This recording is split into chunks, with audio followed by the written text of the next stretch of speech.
is an endless stream of cigarettes and magazines. And each town looks the same to me, the movies and the factories, and every stranger's face I see reminds me that I long to be homeward bound.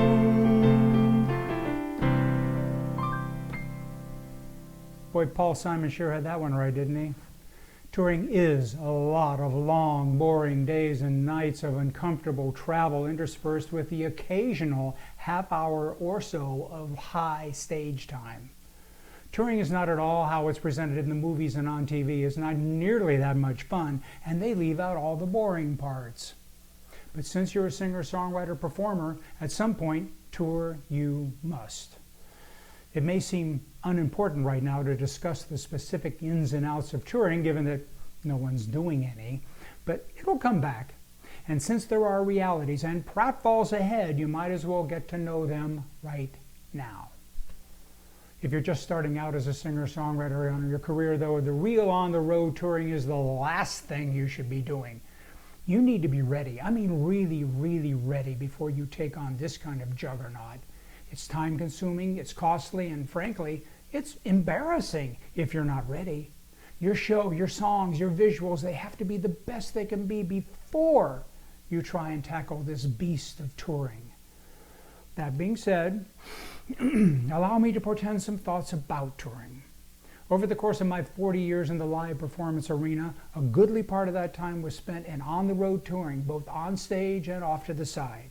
And along the way, I saw things you would not anticipate that could happen, and they did, so I wrote them down. And then the same dumb things kept happening over and over again. I started formulating some philosophical and practical rules of the road, universal truths that you need to know before embarking on any sort of touring. And here's 5 of those rules of the road right now.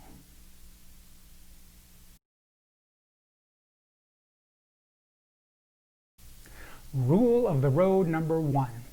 Assume nothing. Call ahead. Double check everything. Do not fall into some sort of false confidence that everything you've painstakingly planned down to the last detail will go off without a hitch. Not a chance. You have to allow for the inevitable human factor and for what's known in the touring trade as force majeure, which is a French term found in most performance contracts, which means that the liability for either side shall be waived when faced with certain unforeseeable circumstances like weather, wars, acts of God, and that kind of thing. Even then, many problems could be averted if you would just call ahead and double check everything. The assume nothing thing spills over into your performance techniques as well. It's crucial for all performers to plan ahead as to what they're going to do under stress when things go wrong, and things will go wrong. And when they do, stress kicks in, and a lot of your normal internal systems shut down, one of them being rational thought, as if you had any to begin with. As a result, you need to create, write, practice, and rehearse 100 times what you're going to do and what you're going to say under anticipated stressful problems, such as forgetting the words or chords, or both. Broken strings, no power, mic goes dead, fight breaks out, drunk approaches the stage yelling something with a bottle in his hand.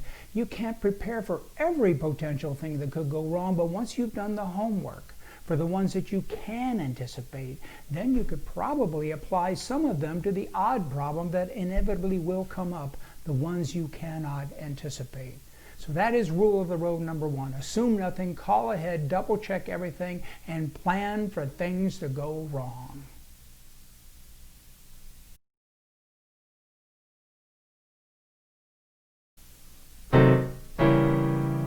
Rule of the road number 2. Eat whenever you can. One of the reasons people burn out on the road is they don't eat when they should, and you should eat whenever there's food available. Don't believe the idle promise that everyone's going to have dinner at some fancy place later, because it probably will not happen. If there's food available and you got 20 minutes, eat it now. Here's something else I learned while I was out on tour with the Ramones of all people. They had been told that it would be better to eat only one kind of food while out on tour so as not to produce any gastrointestinal problems that inevitably would occur on overnight bus trips When some band members would sample the many varieties of regional foods encountered on cross-country tours, much to the chagrin of the other bus passengers. In trying to determine which food should be consumed at all meals, they came up with a list of specifications that they all agreed upon, and here we go. Number 1, something that's the same all over America. That seems reasonable. Number 2, something that can be ordered and delivered 24/7, 365. That's tougher. And number 3, and this is the killer, something that keeps its taste and consistency for hours at a time, even on an overnight tour bus without any refrigeration. Seems like a pretty tall order, right? Well, they came up with it. The only food that could satisfy all 3 criteria was, of course, pizza. And that's primarily what they ate on tour. Think about it. It's food for thought. Sorry. But that is rule of the road number 2. Eat whenever you can.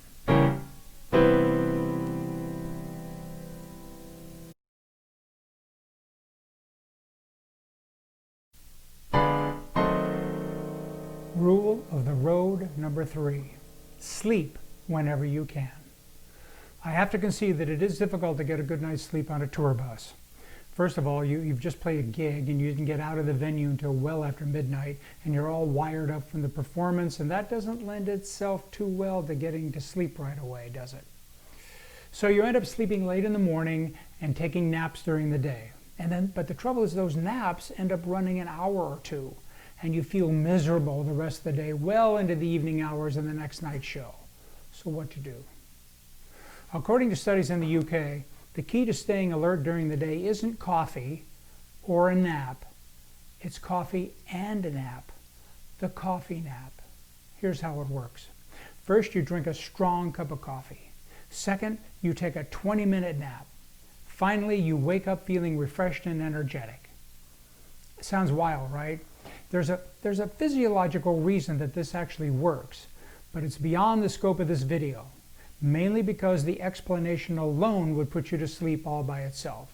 However, there is one way you can find out about how it works and how it can work for you, is to read about it in my book, the new Singer-Songwriter Rule Book, 101 Ways to Help You Improve Your Chances of Success. In addition to the coffee nap, there's 100 other tips and advice to singer-songwriters no matter where you are on your career path. And at the end of this short video, I'm going to tell you how you can get a free copy of my book today. But I've digressed. Let's get back to the rules of the road. And this one was rule number 3, sleep whenever you can.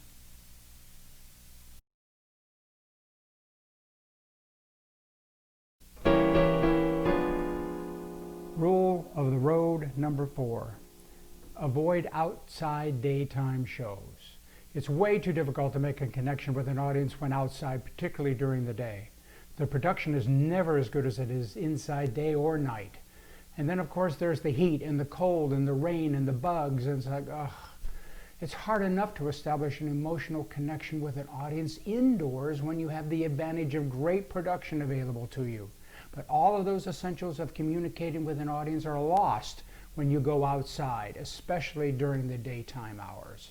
The audience can't see you. They're too far away, and there's the glare of the sun. They can't hear you. Sound does strange things when you add wind. And there are too many distractions, birds and planes and cloud formations, just to name 3.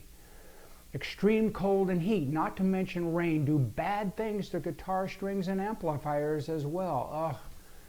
The people who plan outside events aren't really musicians, because they wouldn't allow them to happen if they were. Besides, meaningful songs should not be performed during the day, especially outside. You need to have the full attention of an audience to pull off a song with lyrical meaning, particularly if the song is unfamiliar. Even the smallest, rattiest club is preferable to outside. I contend that the artist, writer, entertainer genre works best at night, in the dark confines of a venue, with just enough alcohol to take the edge off. Enough said, I hope. So that's rule of the road number 4, avoid outside daytime shows.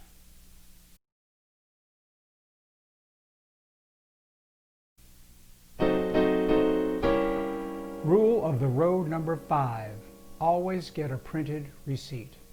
It doesn't really matter what you actually do on tour as long as you get a receipt. Start practicing this habit now. First, get a receipt for everything you do, even if you don't believe it has anything to do with your career. Try to devise an unconscious habit of placing all receipts in like a wallet or a purse or something you always carry with you that closes securely. Avoid sticking receipts in your pockets or leaving them in bags or on the floor or in the trunk or glove compartment of your car. That doesn't work. Do not rely on your credit card statements for this, because by the time the statement reaches you, you will have completely forgotten about why you made that purchase to begin with, and the IRS doesn't regard line item credit card statements as proof anyway. Only proper paper receipts. Each evening, pull out each receipt out of that little thing, circle the date and the amount, and try to come up with some general category as to how it relates to your career. Put them in a monthly envelope and forget about them until tax time. Then you and your tax person can go through them and determine which ones are viable, deductible items. You will never regret making this a habit, because it's all about the money. And remember, once again, it really doesn't matter what you do on tour as long as you get a receipt for it. And that is rule of the road number 5.